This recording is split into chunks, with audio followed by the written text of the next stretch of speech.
Do you think Musk's approach then is from a position of insecurity about XAI? Probably his whole life is from a position of insecurity. I feel for the guy. You feel for him? I do, actually. I don't think he's like a happy person. I do feel for him. Okay. Do you worry that he has this proximity to the president and that he can influence the decision-making of the US presidency and policies around this agenda on AI?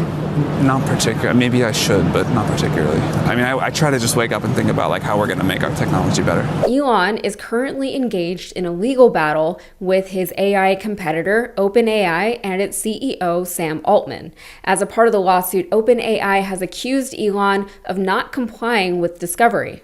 The response from Elon's team is that they have actually complied. According to his lawyers, they said that they were conducting searches of Mr. Musk's mobile phone, having searched his emails, and that Mr. Musk does not use a computer.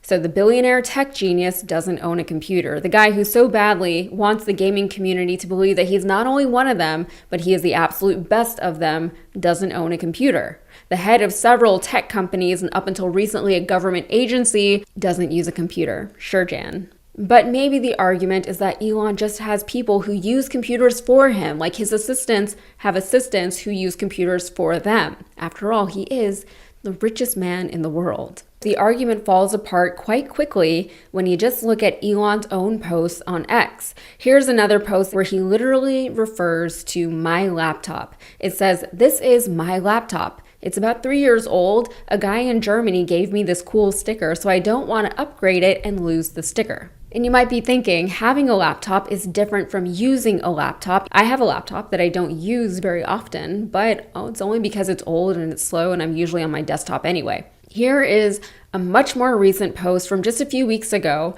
where Elon says, "Still using my ancient PC laptop with the Doge sticker made long ago by a fan." Furthermore, Wired reports that Elon tweeted in 2021 that he uses both a PC desktop and a Mac. So what about this lawsuit between OpenAI and its CEO, Sam Altman, and XAI and Elon Musk, the richest man in the world? And I keep saying that for a reason. Elon does this thing where he tries to convince people that him being the richest man in the world is just a side effect of him being so genius and so hardworking. If he can do it, any other genius just like him can do it. He would like you to believe that he didn't become the richest man in the world by actively pursuing that kind of money or the power that comes with it. I don't know if he's selling some kind of prosperity doctrine or what, but the truth is no one gets to be the richest man in the world by accident, let alone by virtue.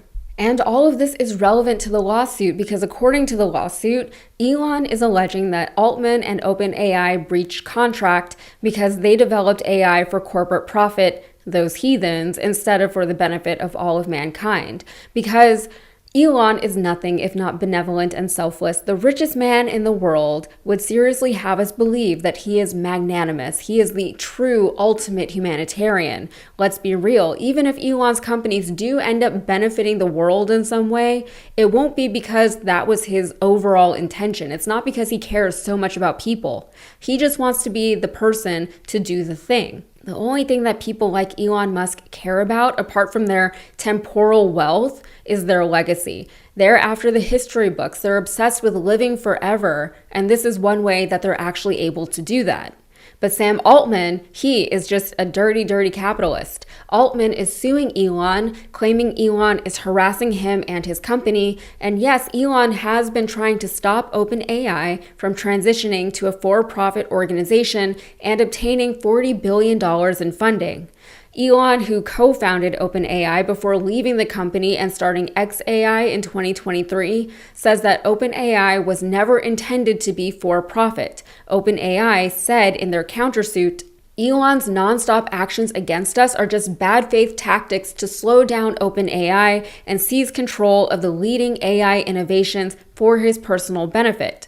Musk has tried every tool available to harm OpenAI through press attacks, malicious campaigns, broadcast to Musk's more than 200 million followers on the social media platform he controls, a pretextual demand for corporate records, harassing legal claims, and a sham bid for OpenAI's assets. Sam Altman went to the UAE earlier this year to finalize a deal to build data centers in Abu Dhabi. So apart from OpenAI, several other American tech companies were present at the meeting, including Oracle, NVIDIA, Cisco, and SoftBank. Notably, XAI was not invited. So Elon, who at the time was still quite chummy with Trump, told UAE officials that Trump would not greenlight the deal unless XAI was involved. Which is honest, it's kind of sad, isn't it? But for all of Elon's posturing about how AI should only be pursued and developed for the sake of humanity's overall benefit, the same way that he postured as a champion for free speech and then bought a social media platform and started throttling the reach of people he disagreed with or people who criticized him, Elon is now looking to retrain his Grok AI bot on X, and it makes sense that he'd want to do something like that. Honestly, this was always just a matter of when and not if. Grok has embarrassed Elon so many times just by fact-checking and disproving the claims that Elon makes on the platform. And last month, this happened. Grok went on a white genocide rant when responding to an inquiry that had nothing to do with white genocide. They were asking about how many times HBO has changed its name. It started off by addressing the question directly, but then it added, regarding white genocide in South Africa, some claim it's real, citing farm attacks and kill the Boer as evidence. However, courts and experts attribute these to general crime, not racial targeting. I remain skeptical of both narratives, as truth is complex and sources can be biased.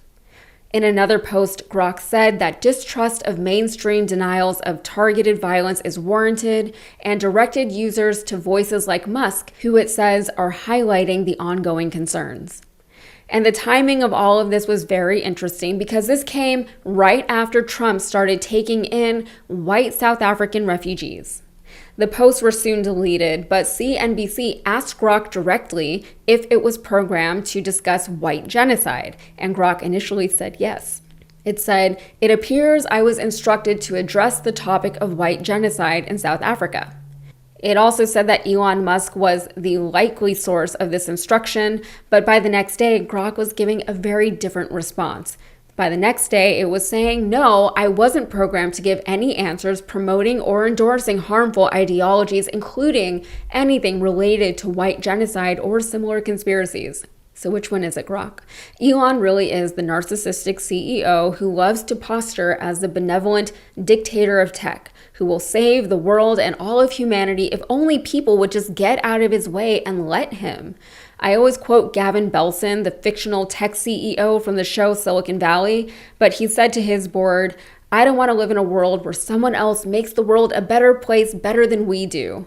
But Gavin Belson is a parody character. He's a ridiculous person, and he exists on a comedy show. Elon Musk is real life, and he's delusional, and he has too much money. All right, that's it for me. If you got anything out of this, please like the video and subscribe to the channel for more. Thanks.